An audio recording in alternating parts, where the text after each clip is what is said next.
What's wrong with that side of the room? We're all left wingers here. You know how it is from my side. It looks, the right wing is pretty full, sorry. I'm playing as a decline since. Yeah, I know. You didn't mean it politically. Stitch yourself Sorry. You really spoke about football. I didn't get that in this room. I'm not used to that. I didn't mean politically, but we'll leave that from the Yeah, okay. Jurgen, can we start with Of Mo course. Salah? Is it still the case that there's not been an offer Yeah. from Saudi Arabia for Mo? And if an offer were to come in around £100 million mark, which is the figure being talked about, obviously Mo is 31 with 2 years on his contract. What kind of decision would you and the club be facing, weighing up the business side against the football side? So, but it's always a bit difficult to talk about media stories. So because there's nothing to talk about from our point of view. We don't have an offer. Mo Salah is a Liverpool player. Obviously, for all the things we do, essential will be. So, yeah, there's nothing there. If there would be something, the answer would be no.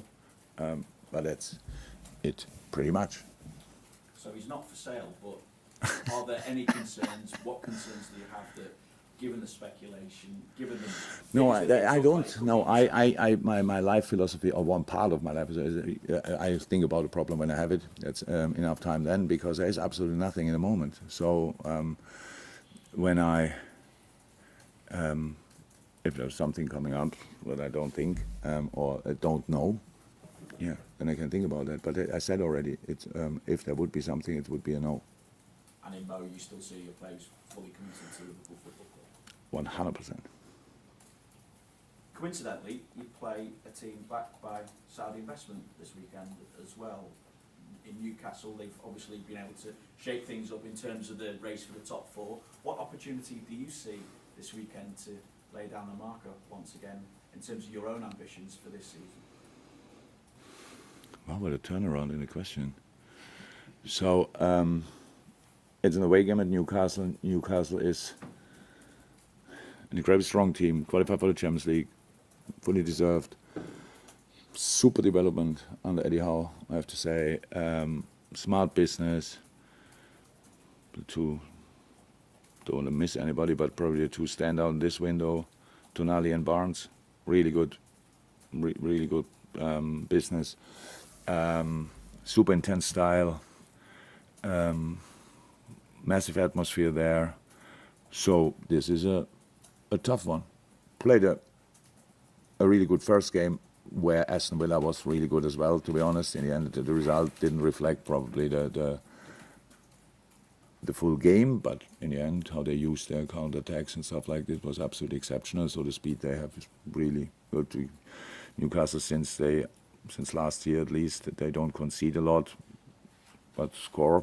So yeah, that's a proper game, and we tried since Sunday night to make sure that we are ready for it, and that's it. And just checking on Team News, Trent, Thiago, Curtis, Andre. Trent, yes. Thiago from Monday on. Curtis from Monday on. And Ibu is a doubt. So, yeah, playing 40 minutes with 10 men didn't help. Let me say it like that. But that's a situation. So that's that. Yeah, no, rest should be available. Good news about Alexis and... Yeah, very good news. Is it? You forgot that. You work longer together. Sorry? Massive, massive. I was not sure after the game, so when I saw the pictures back, and I was pretty sure that it's not a red card, but that doesn't mean then immediately that it will that our appeal will be successful. I think we could make the point really clear, and the pictures were pretty clear as well. We don't have that a lot of times that pretty much everybody agrees on this is not a red card and should not be a red card. It's a bit of a early in the season, bit of a message as well. So yes, harsh tackles and stuff like this should always be punished. I'm absolutely I support that 100%, but it was not a harsh tackle. It was just a touch in a situation. So and I said it was for us on a day already tough enough to play then in the circumstances around about 40 minutes with 10 men. We were obviously not prepared for that, but we scored the third goal, which was very helpful, and then we had to fight through it. And so, no, but it was a massive relief when I heard it's overturned. Not sure if you're aware, but you've beaten Eddie Howe as a manager more times than any other manager in the Premier League. It's 11 times. Is there anything in the way that he sets his teams up or the way he plays that you think particularly brings out the best in your teams? I remember, unfortunately, in this case now, a defeat at Bournemouth. Around Christmas, I think, was it? Not sure. No, there's nothing. Eddie is a super coach, super manager. My first home game was against Bournemouth in the Cup, in the League Cup. 1-0, Nathaniel Klein. I'm right. Yeah, I'm pretty sure.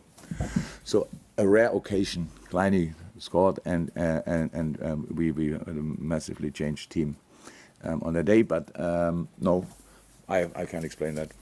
Obviously, well, for sure, a few times on the lucky side of it. But yeah, that's it. Mike? Yeah, again, it's not easy to sign one day for a team and come in and play the next day. I don't think Wataru was maybe expecting to play the amount of time he played last week. But how impressed were you with his contribution? I think when he came on, he won a tackle within about 10 seconds and really contributed well. Now he's had a week in training, and you get the feeling he can add a lot more balance to the team, to midfield. Yeah, it's still early days, but yes, you're right. It will come on top of that after 1.5 days, pretty much half a session, playing in a team who has to defend with 10 men, pretty much is really difficult. I think he did really exceptionally well for that. Now we have him here, 3 sessions now this week. Looks good. Yeah, is a good player, just like that. But I really think it's like, if it would be that easy to bring somebody in the center of the park and it would work out perfectly after 3 days, why we train them with all the others so long? And we could just do it always like that, bring them together and play the weekend. And so yeah, I was really happy, and no, it was not expected. We had him on the bench to bring him on, but obviously later. And in a slightly different situation, but so he did well, and now we can use that. The first marker is set, if you want, and now let's go from there. Away from the Mo Salah speculation, what do you think FIFA and the footballing authorities need to do? Well, I said that already.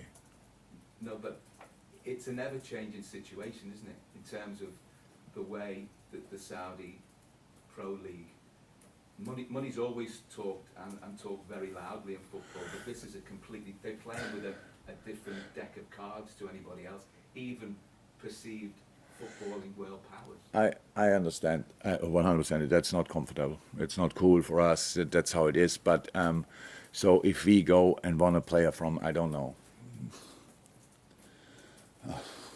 Wigan Athletic, so and we go there and they tell us the price and we pay it probably, but it depends a little bit. Not only us, big clubs in the world of football, stuff like this, in Bundesliga like that. If Bayern comes, if Dortmund comes, then Bielefeld, Mainz cannot really react on that. So that's the way it goes. And now, yes, there's a next level, definitely, and it's not great.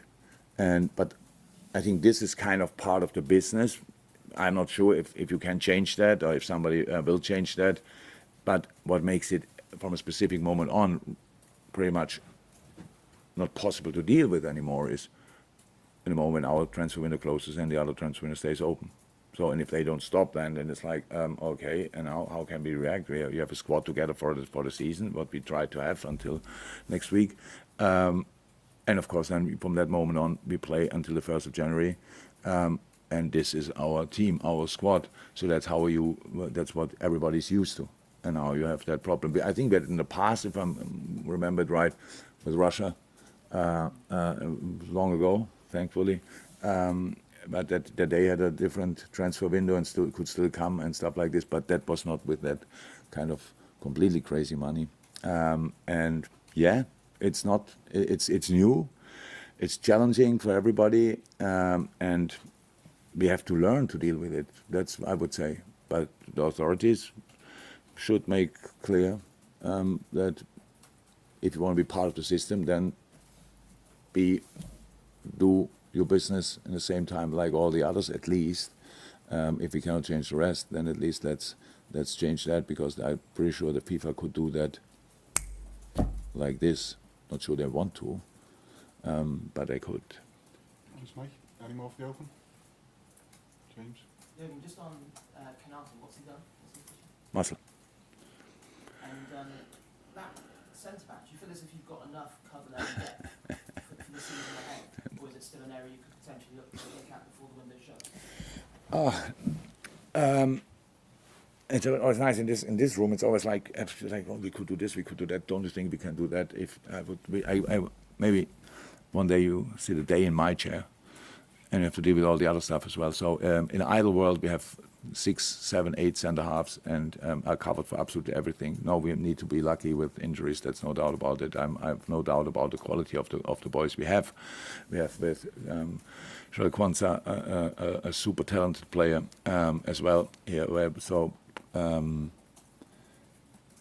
this moment, we are covered, but it's not dreamland where you can be prepared for absolutely each situation. We had to learn that in the past as well, a couple of times. Yeah, we will try to do our absolute best to have a squad. So next week, a squad for us where we can react on pretty much everything. Is that possible? We will see. Thank you, everyone. Off the breakout next door. Cheers. Cheers. Thank you.